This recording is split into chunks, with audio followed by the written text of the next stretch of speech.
warahmatullahi wabarakatuh. Perkenalkan, kami dari kelompok 14 yang beranggotakan saya sendiri Trilati Ginasiah dan Fernanda Noviliana. Kami akan mempresentasikan bab 15 analisis SWOT dan pengambilan keputusan. A. Definisi SWOT. SWOT adalah singkatan dari strength, kekuatan, weakness, kelemahan, dan opportunities, peluang, dan threats, ancaman, di mana SWOT ini dijadikan sebagai suatu model dalam menganalisis suatu organisasi yang berorientasi profit dan non-profit dengan tujuan utama untuk mengetahui keadaan organisasi tersebut secara komprehensif. Sebuah analisis SWOT dapat merupakan alat yang bermanfaat untuk memeriksa keterampilan, kemampuan, pilihan karir, dan peluang karir Anda sendiri. Stephen Robbins dan Mary Coulter. B. Analisis SWOT dan pengambilan keputusan. Kegunaan analisis SWOT dalam mendukung manajemen pengambilan keputusan yaitu: 1. Mampu memberikan gambaran suatu organisasi dari 4 sudut dimensi, yaitu strength, kekuatan, weakness, kelemahan, opportunities, peluang, dan threats, ancaman. 2. Dapat dijadikan tujuan pembuatan rencana keputusan jangka panjang. 3. Mampu memberikan pahaman kepada para stakeholder yang berkeinginan menaruh simpati bahkan bergabung dengan perusahaan dalam suatu ikatan kerja yang sama saling menguntungkan. 4. Dapat dijadikan penilai secara rutin dalam melihat progres SWOT dari setiap keputusan yang telah dibuat. C. Tujuan penerapan SWOT di perusahaan. Penerapan SWOT pada suatu perusahaan bertujuan untuk memberikan suatu panduan agar perusahaan menjadi fokus, sehingga analisis SWOT tersebut dapat dijadikan bandingan pikir dari berbagai sudut pandang. Tujuan lainnya yaitu di mana setiap produk yang beredar di pasaran pasti mengalami pasang surut dalam penjualan atau yang dikenal dengan istilah daur hidup produk atau life cycle produk. Gambar tersebut adalah daur hidup produk atau life cycle product. Pada fase 1 adalah masa perkenalan suatu perusahaan dalam meluncurkan produknya ke pasaran. Pada fase 2 adalah masa pertumbuhan, pada saat produk yang diciptakan oleh perusahaan tersebut telah masuk ke pasaran dan mulai memiliki nilai perhatian lebih dari para publik. Pada fase 3 adalah di mana produk perusahaan telah mencapai kematangan atau kedewasaan. Pada fase 4 adalah masa penurunan penjualan suatu produk. Pada fase ini konsumen sudah mulai merasa jenuh terhadap produk yang dipakainya. D. Solusi keputusan dalam mengatasi penurunan nilai produk. Solusi keputusan yang dapat diberikan adalah: 1. Melakukan kebijakan evaluasi secara menyeluruh terhadap beberapa produk yang telah diluncurkan ke pasaran. 2. Menarik kembali produk yang diperkirakan akan terus mengalami penurunan jual. 3. Menciptakan produk baru dengan modal dan gaya yang berbeda. 4. Mengantisipasi pasar dengan melakukan pembenahan manajemen secara lebih modern dan inspiratif guna menampung keluhan yang timbul selama ini. 5. Menerapkan konsep baru dalam bidang struktur modal seperti memperkecil utang dan menegaskan suatu kebijakan dalam utang, bahwa utang hanya boleh diambil secara dianalisis secara mendalam bahwa itu sanggup bayar secara tepat waktu. 6. Melakukan training dan education secara lebih profesional. 7. Pimpinan perusahaan dalam menyelesaikan setiap masalah adalah selalu menjunjung nilai-nilai profesionalisme dan sportivitas. E. Peranan SWOT sebagai bagian analisis manajemen risiko dan hubungannya dengan pengambilan keputusan. Peranan SWOT sebagai alat dalam menganalisis kondisi suatu perusahaan selama ini dianggap sebagai suatu model yang dapat diterima secara umum dan lebih familiar. Beberapa organisasi profit dan non-profit telah lama mempergunakan SWOT ini sebagai salah satu alat analisis mereka. seperti IPB dalam membuat rencana strategis untuk tahun 2008 sampai 2013, sehingga dengan mempergunakan SWOT sebagai dasar analisis perusahaan dalam mengambil keputusan, maka diharapkan SWOT juga memungkinkan untuk dipergunakan sebagai salah satu model yang representatif dalam menganalisis manajemen risiko atau perusahaan. Perusahaan dapat menerapkan penggunaan model SWOT sebagai penegas keputusan jika ingin memilih salah satu dari dua bentuk investasi, yaitu investasi langsung dan investasi tidak langsung, yang selanjutnya dapat dijadikan sebagai suatu rekomendasi. Faktor eksternal dan internal dalam perspektif SWOT.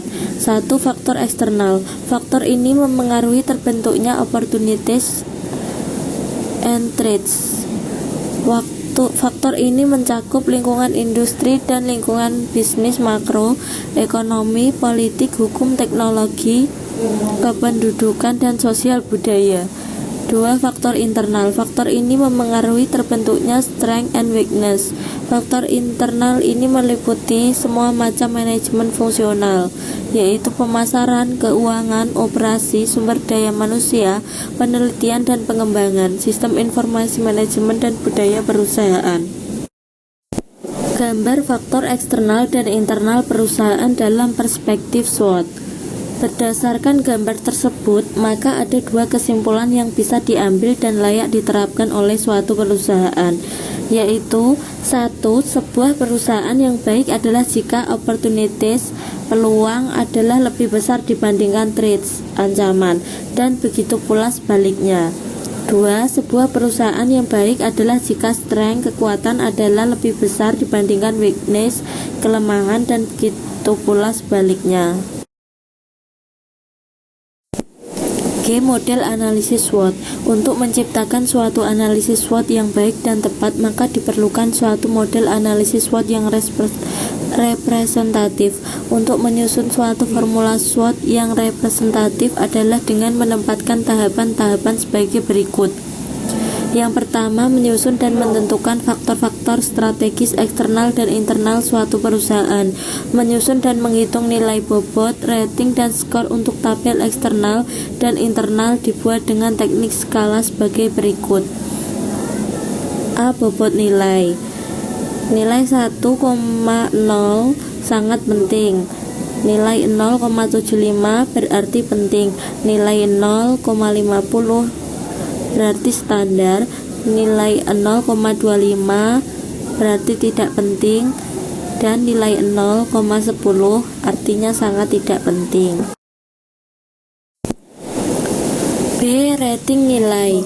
Nilai 5 artinya sangat baik, nilai 4 artinya baik, nilai 3 artinya netral atau standar, nilai 2 artinya tidak baik, dan nilai 1 artinya sangat tidak baik. C. Skor nilai. Dihitung dengan menggunakan formula sebagai berikut. SN sama dengan BN kali RN. Keterangannya, SN adalah skor nilai, BN adalah bobot nilai, dan RN adalah rating nilai. Tabel tersebut adalah format analisis SWOT untuk faktor internal dan eksternal. Pada setiap kolom untuk bobot, rating, dan skor tersebut diisi dengan nilai, di mana nilai ini diperoleh dari data di lapangan baik berupa kualitatif dan kuantitatif, kemudian diolah berdasarkan analisis dari peneliti yang bersangkutan. Selanjutnya akan disampaikan oleh rekan saya, yaitu Fernanda. 2. Menganalisis dan menentukan keputusan strategis dengan pendekatan matriks SWOT. Berdasarkan nilai peringkat dan pembobotan akan diperoleh hasil kombinasi antara beberapa situasi, yaitu A. Kekuatan, kesempatan, atau SO. Artinya, perusahaan menentukan strategi berdasarkan kombinasi kekuatan dan kesempatan yang bisa memanfaatkan kekuatan untuk menggunakan peluang sebaik-baiknya. B. Kelemahan, kesempatan, atau WO. Artinya, perusahaan harus membuat strategi bagaimana meminimalkan kelemahan dalam perusahaan dengan memanfaatkan peluang yang menguntungkan. C. Kekuatan, ancaman, atau ST. Artinya, perusahaan bisa memanfaatkan kekuatan baik dalam hal manajemen, sistem pemasaran, maupun kemampuan finansial untuk mengatasi ancaman. D. Kelemahan, ancaman atau WT. Artinya perusahaan harus meminimalkan kelemahan dan menghindari ancaman. Berikut tabel menentukan keputusan strategis dengan menggunakan pendekatan matriks SWOT.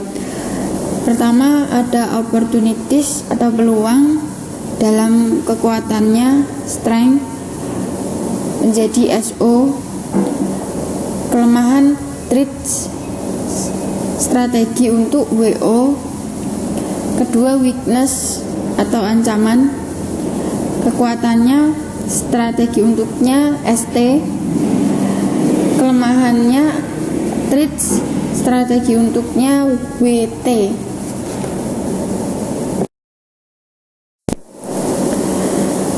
Berikut tabel metrik analisis SWOT.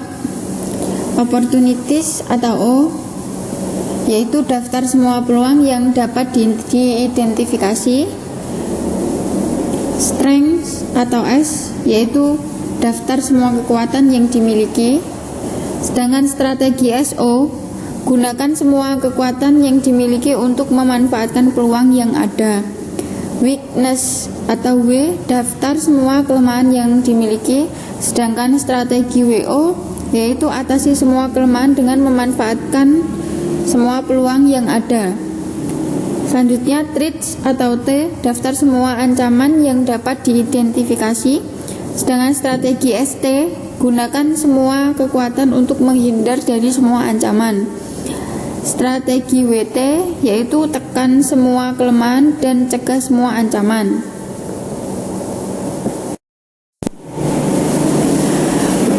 Contoh kasus analisis SWOT pada sebuah kafe. S adalah strength atau kekuatan, yaitu 1. Harga menu tidak terlalu mahal, 2. Lokasi yang strategis, 3. Suasana kafe yang nyaman. W adalah weakness atau kelemahan, 1. Modal untuk melengkapi sarana dan prasarana lumayan besar, 2. Tempat parkir yang kurang luas. O adalah opportunity atau peluang, yaitu 1. Sering dijadikan tempat nongkrong konsumen, 2. Dengan mengadakan beberapa acara musik dan sebagainya maka akan sangat cepat menarik minat konsumen. T adalah threats atau ancaman, yaitu 1. Bila musim hujan tiba jumlah konsumen berkurang, 2. Harga bahan baku naik, 3. Adanya pesaing dalam bisnis yang sama. Kemudian yang bisa dilakukan adalah membuat strategi. 1. Strategi atau ST yaitu meningkatkan kecepatan WiFi sehingga pelanggan lebih senang. 2. Selalu berinovasi agar tidak kalah dari pesaing.